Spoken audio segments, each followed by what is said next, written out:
It's one of the most anticipated cars to launch this year, and it's also Audi's first long-range all-electric model. And according to those who've driven it, it's going to be pretty popular when it finally goes on sale later this year in the US. It's already on sale in parts of Europe.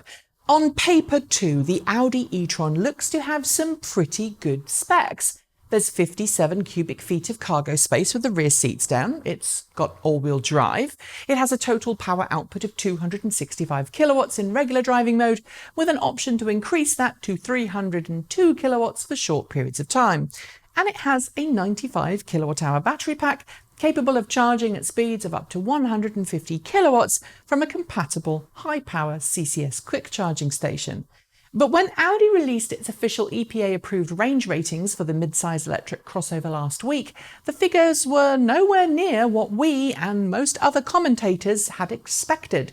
Instead of the 250 to 300 miles of range that we were all hoping for, it does, after all, have a 95 kilowatt-hour battery pack, the Audi e-Tron apparently has an EPA range of just 204 miles per charge. 204 miles? Well, that's less than the range possible in the Chevrolet Bolt EV and Hyundai Kona Electric, and their battery packs are 60 kilowatt-hours and 64 kilowatt-hours, respectively. Audi has been promising us incredible efficiency and a new innovative regenerative braking system that would give it unparalleled levels of energy recuperation. So what exactly is going on?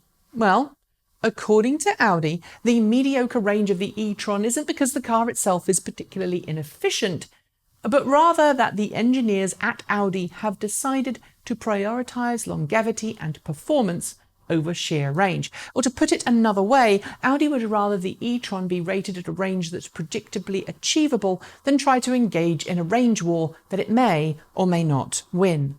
The result is an over-engineered battery management solution that goes out of its way to try and nanny the battery pack as much as possible in order to extend its life as far into the future as it can. You see, there's a difference between nominal capacity of a battery pack, that's how much energy it's theoretically capable of storing, and how much actual usable energy there is inside the pack, i.e. how much energy you can use to drive on a single charge. This is because lithium-ion batteries don't generally like being fully charged or being taken down to fully empty, and so automakers, and in fact any company using batteries in a product, tend to reserve or hide a little bit of extra capacity at the bottom of the pack and a little at the top of the pack, in an attempt to get the battery to remain as healthy as possible for as long as possible. The car or product doesn't tell you this, but what it does tell you is when it's empty, it's not actually 100% empty, and when it tells you it's full, it's not 100% full either.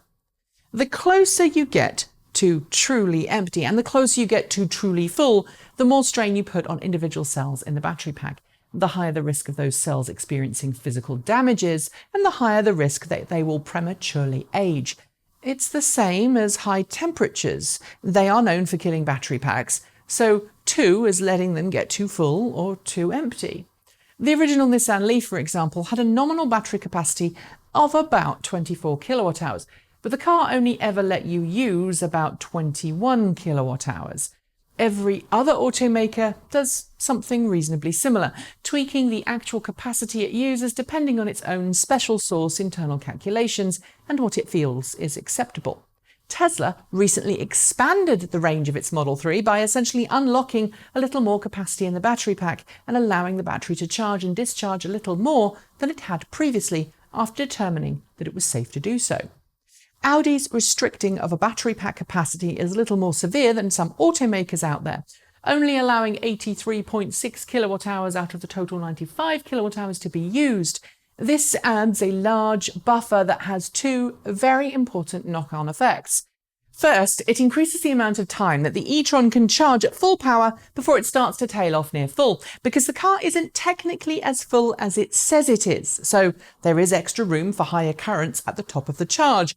Second, it allows the car to provide a more uniform range per charge, even if you drive it really hard. This, Audi seems to suggest, is very important to its customers, as it means its existing customers won't have to dramatically adjust their driving style in order to achieve the range that Audi says they should when they switch from petrol to electric. I'm going to add that it also protects Audi from owners getting upset and filing lawsuits when they can't get the range that it says in the adverts. Essentially, Audi is under-promising. For hardened fans of plug-in cars for whom range is king, I'm sure the e-Tron could be coaxed to well beyond 300 miles with some careful use of the right foot. But it appears lessons have been learned from the mistakes of other automakers who went before.